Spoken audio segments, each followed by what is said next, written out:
ಇದು ದಂಡೇಶ್ವರ ಜಾತ್ರೆ, ಹೊನ್ನಾದೇವಿ ಜಾತ್ರೆ ಅಂತ ಕರೀತಾರೆ. ಈ ಜಾತ್ರೆಗೆ 32 ಹಳ್ಳಿಗಳಿಂದ ಎಲ್ಲ ಸಾಂಪ್ರದಾಯಿಕವಾಗಿ ತಳತಲಾಂತರದಿಂದ ಪಾಲಿಸ್ಕೊಂಡು ಬಂದಿದ್ದಾರೆ.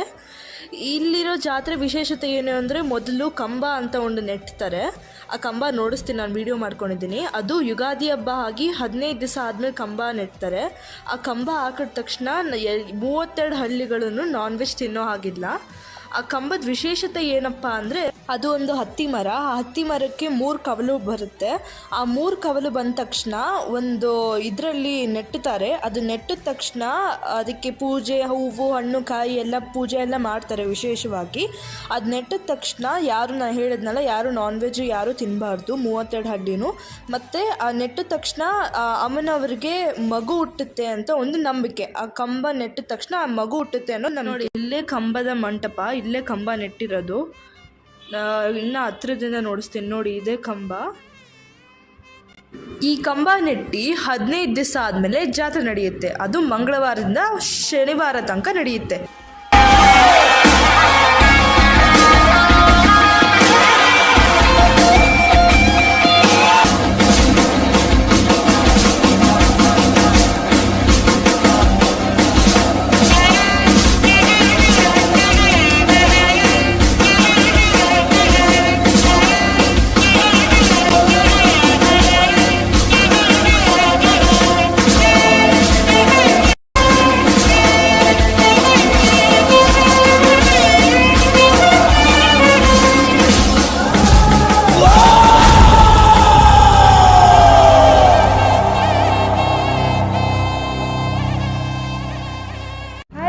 Welcome to my YouTube channel.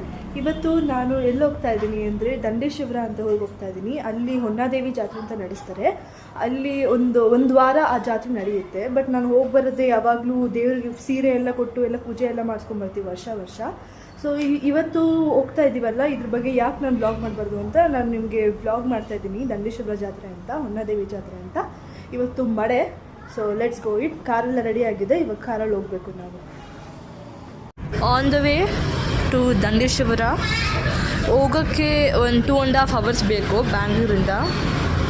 ನೋಡಿ, ನಾವು ದೇವಸ್ಥಾನಕ್ಕೆ ಎಂಟ್ರಿ ಆದ್ವಿ. ನಾವು ಹೋಗಿದ್ದು ಮಂಗಳವಾರ ಮೊದಲನೇ ದಿವಸ ಮಡೆ ಅಂತ ಕರೀತಾರೆ. ಮಡೆ ಅಂದರೆ ಏನಪ್ಪ ಅಂದರೆ, ಒಂದು ಮಡೆ ಮನೆ ಅಂತ ಇರುತ್ತೆ. ಅಲ್ಲಿ ಎಷ್ಟೊಂದು ಮಡಿಕೆ, ಹಲವಾರು ಮಡಿಕೆಗಳಲ್ಲಿ ಅಕ್ಕಿ ಇಟ್ಟಿರ್ತಾರೆ. ಅದನ್ನ ಬೆಂದ ತಕ್ಷಣ ಎಲ್ಲರೂ ತಲೆ ಮೇಲೆ ಹೊರಬೇಕು, ಹೊರ್ಕೊಂಡು ದೇವಸ್ಥಾನದ ಒಳಗಡೆ ಹೋಗಬೇಕು. ಅದನ್ನ ಹೊರಿರೋರು ಮದುವೆ ಆಗಿರಬೇಕು. ಅದು ತುಂಬ ಶುದ್ಧವಾಗಿ. ಮತ್ತು ಮಂಗಳವಾರದ ದಿವಸ ಸ್ವಲ್ಪ ಆದರೂ ಮಳೆ ಬರಬೇಕು. ಜೋರಾಗಿ ಬರುತ್ತೆ ಅಥವಾ ಸ್ವಲ್ಪ ನಿಧಾನಕ್ಕೆ ಬಂದರೂ ಪರವಾಗಿಲ್ಲ. ರೋಡೆಲ್ಲ ತ್ಯಾವ ಆಗಿರಬೇಕು. ಯಾಕಂದರೆ ದೇವರು ಮೆರವಣಿಗೆ ಬಂದಾಗೆಲ್ಲ ರೋಡೆಲ್ಲ ನೀಟಾಗಿ ಮಡಿಯಿಂದ ಕ್ಲೀನ್ ಆಗಿರಬೇಕು. ಅದಕ್ಕೆ ಮಳೆ ಕೂಡ ಬರುತ್ತೆ. ಪೂಜೆ ಸಾಮಾನು, ಸೀರೆ ಎಲ್ಲ ತೊಗೊಂಡು ಹೊರಗಡೆ ಹೋಗ್ತಾ ಇದ್ದೀವಿ.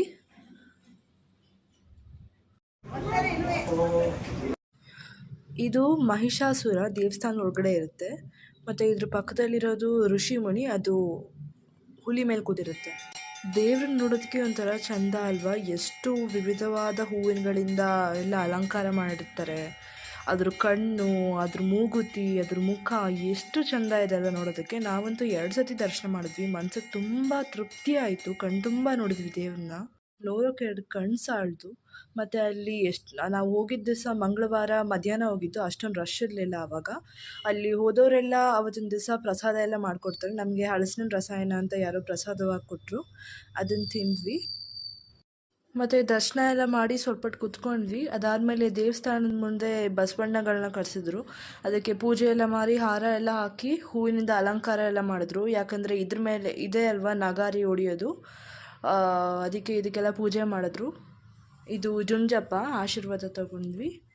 ಮತ್ತು ಜಾತ್ರೆ ಎಲ್ಲ ನೋಡಿದ್ವಿ. ಎಷ್ಟು ಚೆನ್ನಾಗಿದೆ ಎಲ್ಲ, ಬಳೆ ಎಲ್ಲ ನಾನು ಒಂದು ಸರ ತಗೊಂಡೆ, ಚೆನ್ನಾಗಿತ್ತು ನೋಡೋದಕ್ಕೆ ಒಂದು ಚೆಂದ. ಮತ್ತು ಇಲ್ಲಿ ತಿನ್ನೋ ಕಡೆ ಬಂದ್ವಿ ನಾವು. ಮಿಕ್ಸ್ಚರು, ಕಡಲೆಪುರಿ ಮತ್ತು ಇದು ಏನದು ಜಿಲೇಬಿ ತೊಗೊಂಡ್ವಿ. ಜಿಲೇಬಿನೂ ಸಕ್ಕತ್ತಾಗಿತ್ತು. ಜಿಲೇಬಿ ತೊಗೊಂಡ್ವಿ. ಮತ್ತು ಜಾತ್ರೆಗೆ ಬಂದಮೇಲೆ ಏನು ತಿಂದಲೇ ಇರೋಕ್ಕಾಗೋದೇ ಇಲ್ಲ. ಅದಕ್ಕೆ 2 ಪ್ಲೇಟ್ ಮಸಾಲೆ ಪುರಿ ಮತ್ತು 1 ಪ್ಲೇಟ್ ಗೋಬಿ ಆರ್ಡರ್ ಮಾಡಿದ್ವಿ. ಚೆನ್ನಾಗಿತ್ತು ಟೇಸ್ಟು. ಅದಕ್ಕೆ ಮತ್ತೆ 1 ಪ್ಲೇಟ್ ಮಸಾಲೆ ಪುರಿ ಗೋಬಿ ಆರ್ಡರ್ ಮಾಡಿದ್ವಿ. ತಿಂದ್ವಿ. ಮತ್ತು ಬರ್ತಾ ತುಂಬ ಬಿಸಿಲಿತ್ತಲ್ಲ, ಅದಕ್ಕೆ ಐಸ್ ಕ್ರೀಮ್ ತಿಂದ್ಕೊಂಡು ಕಾರ್ ಹತ್ರ ಹೋಗ್ತಾ ಇದ್ವಿ. ನಾನು ಕೊರ್ನಾಟೋ ಐಸ್ ಕ್ರೀಮ್ ತೊಗೊಂಡಿದ್ದೆ ಮತ್ತು ಅವರಿಬ್ಬರು ಏನೋ ಮ್ಯಾಂಗೋ ತೊಗೊಂಡಿದ್ದು, ಮ್ಯಾಂಗೋ ಐಸ್ ಕ್ರೀಮ್.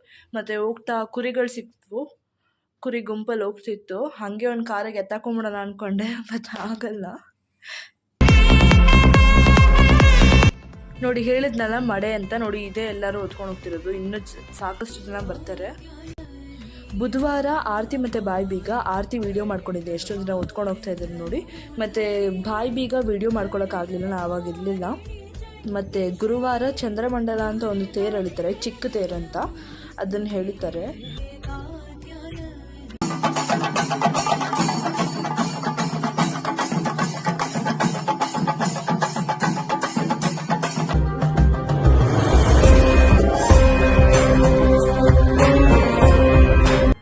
ನೋಡಿ ಇದೇ ಹೊನ್ನ ರಥ ಅಂತ ಕರೀತಾರೆ. ಇದೇ ದೊಡ್ಡ ತೇರು.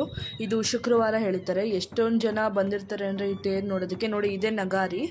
ಎಷ್ಟು ಜನ ಬಾಳೆ ನೆಸಿತಾ ಇರ್ತಾರೆ, ತುಂಬ್ಕೊಂಬಿಟ್ಟಿರ್ತಾರೆ ಜನ. ಗುರುವಾರ ಮತ್ತು ಶುಕ್ರವಾರ ತುಂಬ ಜನ ಇರ್ತಾರೆ. ಮತ್ತು ಶನಿವಾರ 6:30-7 ಗಂಟೆ ಹಂಗೆ ಕಂಬ ಕಿತ್ಬಿಡ್ತಾರೆ. ಕಂಬ ಕಿತ್ತಿದ ತಕ್ಷಣ ಹೊನ್ನಾದೇವಿ ಮಗು ಸತ್ತೋಗುತ್ತೆ ಅಂತ ಅರ್ಥ. ಇದು ಕುರುಡು ಸೋಮ. ಶನಿವಾರ ಮಧ್ಯರಾತ್ರಿ ಬರುತ್ತೆ, 1 ಗಂಟೆ 2 ಗಂಟೆ ಹಂಗೆ. ಇದು ಆ್ಯಕ್ಚುಲಿ ದೇವ್ರಂತೆ.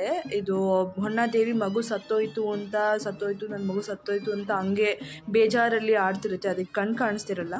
ಯಾವ ಕಡೆ ಬೆಂಕಿ ಇರುತ್ತೋ ಆ ಕಡೆ ಸುಮ್ಮನೆ ಡ್ಯಾನ್ಸ್ ಆಡ್ತಿರುತ್ತೆ, ಬೇಜಾರಲ್ಲಿ ಶೋಕ ಆಚರಣೆ ಮಾಡ್ತಿರುತ್ತೆ ಹಾಗೆ.